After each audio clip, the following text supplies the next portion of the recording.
Bagaimana pada waktu Singosari diancam oleh luar pada waktu itu. Maaf, jangan diartikan nyindir. Gajah Mada berangkat dengan kata bahasa perilaku, bukan bahasa mulut. Kalau kita terjemahkan, kamu baru nyoba masuk Singosari. Kami telah masuk dari Sri Lanka, Madagaskar sampai Indochina. Artinya, lu jangan sekali-kali coba injek-injek Indonesia. Kami bisa menguasai yang demikian. Luar biasa.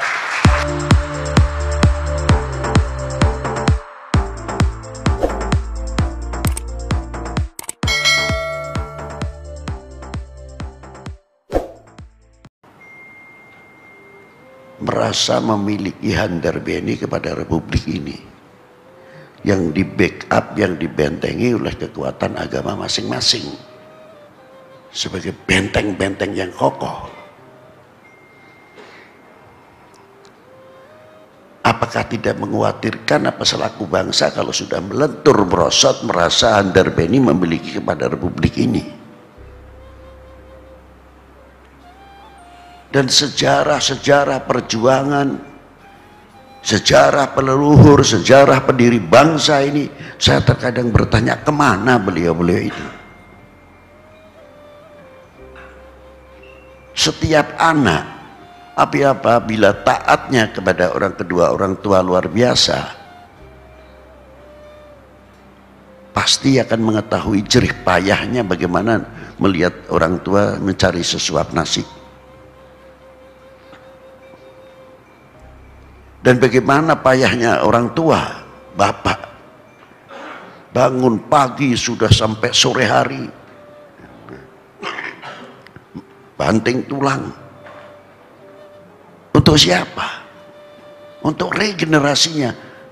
Walaupun yang paling barat seperti apa dalam ekonominya, tidak akan mengharapkan anaknya seperti dirinya.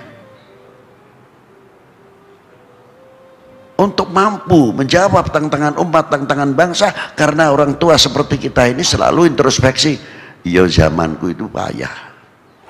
Ojo sampai, jangan sampai ini anak-anak kita nurun kepada kita di zaman yang sama. Insya Allah anak-anak kita semuanya akan menyadari perjuangan orang tua. Tapi kalau sudah tidak mengetahui perjuangan orang tua, taunya rumah mentereng, sudah ada kendaraan dan lain sebagainya, ya kita terkadang bingung sendiri. Bagaimana bangsa ini? Bagaimana Republik ini yang saya tanyakan? Apa sekonyong-konyong merah putih itu hanya berkibar kehendak sendiri saja? Satu butir nasi saja yang andil itu bukan satu tangan.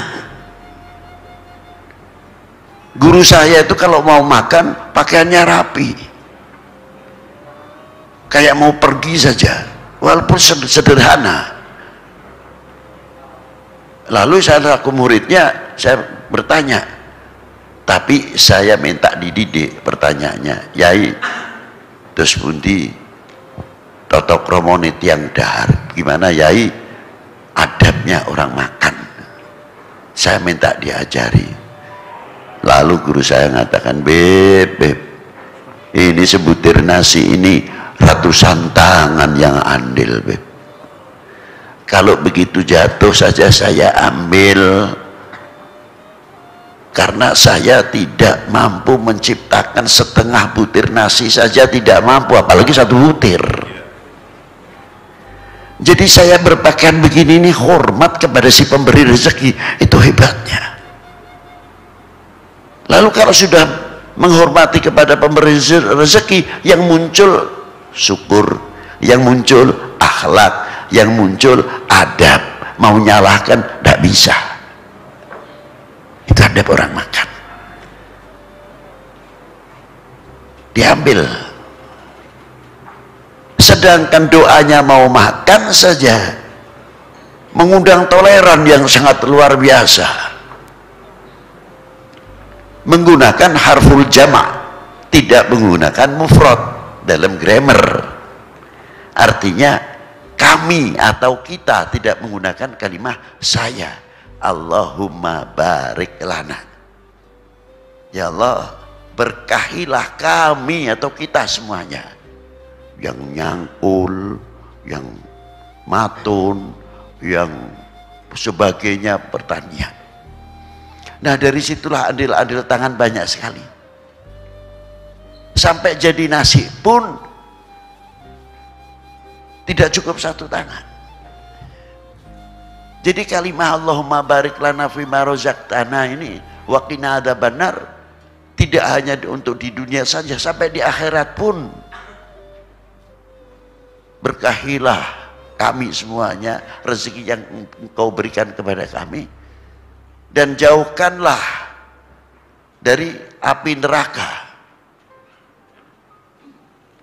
Jangan sampai di dunia ini kita menerima rezeki dari Allah untuk dimanfaatkan yang tidak manfaat. Hidup ini tidak berarti. Itu doa, dalam doa makan saja sudah begitu hebatnya. Bagaimana republik ini, saya mau tanya. Bagaimana agama ini dikira wali-wali itu cuma satu. Ada wali 9, ada regenerasi walinya. Pejuang per pejuang. Coba kita tidak pernah, mungkin ada yang banyak menguak sejarah-sejarah seperti contoh suri toladan yang luar biasa. Kalau kita mau mempelajari peristiwa Daha Singosari kayak apa, mengapa pecah, yang sudah dibina pada waktu itu menjadi Singosari. Singosari turunan Ken Arok, Daha turunan Wong Ateleng, satu ibu lain ayah, tapi bertikai terus. Akhirnya diambil kesempatan dalam kesempitan oleh bangsa lain menekan Singosari. Terpaksa dituruti oleh Singosari, tapi dengan syarat pukul dulu Daha.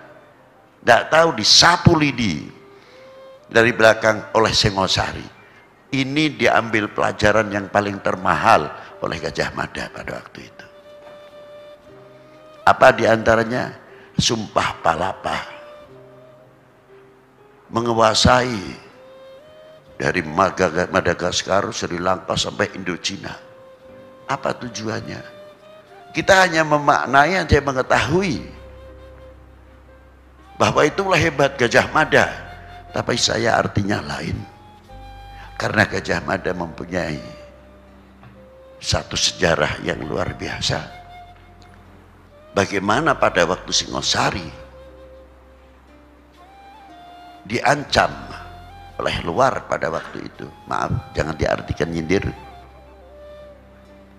Gajah Mada berangkat dengan kata bahasa perilaku, bukan bahasa mulut.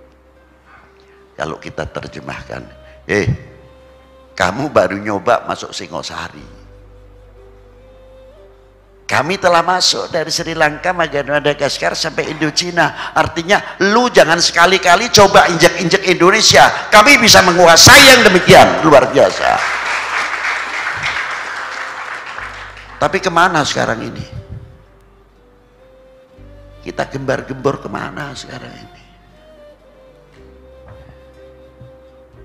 Kalau kita kuat luar biasa, wah, ini benteng yang luar biasa untuk kita semuanya dalam mengganjal segala bentuk yang tidak kita inginkan.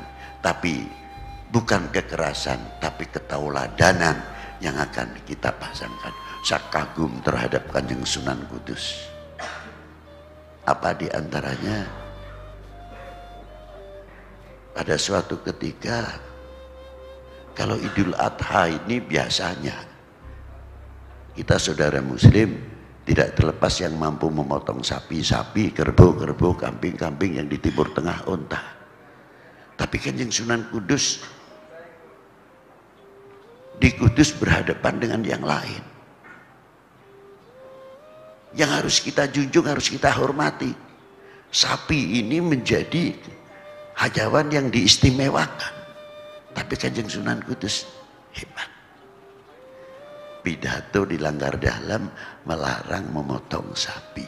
jangan sampai menyentuh melukai orang lain.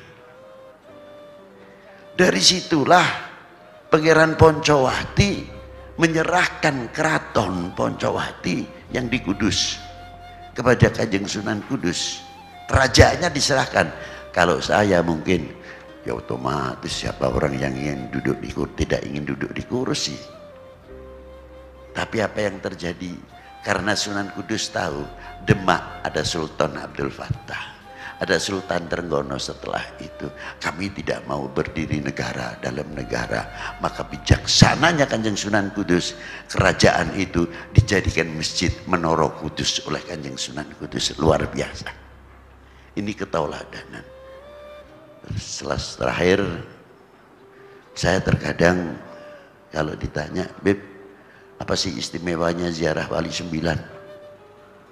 Apa karomahnya, apa barokahnya? Terlalu tinggilah, terlalu tinggi. Cuma saya kagum kalau saya ziarah Wali 9, modal utamanya adalah malu. Loh gimana malu, Beb? Ya bagaimana tidak? Wali 9 itu sampai sekarang dari mulai Jawa Timur ke Banten khususnya sudah meninggal 400 tahun yang lalu bahkan lebih, masih mampu membuat ekonomi kerakyatan. Setiap Wali 9 itu kuburannya mesti rame. Saya tidak mau iktikot hatinya orang syirik atau tidak, itu bukan urusan saya. Tapi realiti yang ada di situ semuanya ada pasar. Jadi saya kaget. Lah ini jero kubur saya bisa membuat ekonomi kerakyatan. Lalu kita ini yang hidup ini bisa apa? Karo corona wedi ya. Nah ini ya maaf saja. Satu itu. Apalagi di Syarif Hidayatullah itu kalau saya ziarah ke sana, saya malu betul. Sebagian punya non muslim, sebagian muslim. Sedekah yang di dalam dunia muslim itu sendiri ada yang zikirnya keras, ada yang lamban, ada yang berat. Illallah, la ilaha illallah, ada illallah, la ilaha illallah. Ada lagi yang ngebut illallah, la ilaha illallah. Tidak ada yang bertikai, ini ada. Lu cepat-cepat bener sih kata yang cepat. Kalau nggak cepat saya nggak dapat banyak di zikirnya. Yang satu zikirnya keras lagi, berat. Illallah, la ilaha illallah. Jangan berat, dada saya sesak lihat kamu itu. Tidak ada, normal saja jalan, saling menghargai, saling menghormati. Yang non muslim, saudara kita sebangsa setanah air, yang pakai lilin, yang pakai kemenyan besar, yang apa di sebelah itu, sebelah Syarif Hidayatullah Gunung Jati, yang gak ribut sama kita bersama. Jadi saya pikir hebat Maulana Syarif Hidayatullah, sudah meninggal sekian ratus tahun masih bisa mempersatukan umat. Itu kagetnya saya. Ya selanjutnya mestinya harus kita tiru. Dan selanjutnya wassalamualaikum warahmatullahi wabarakatuh.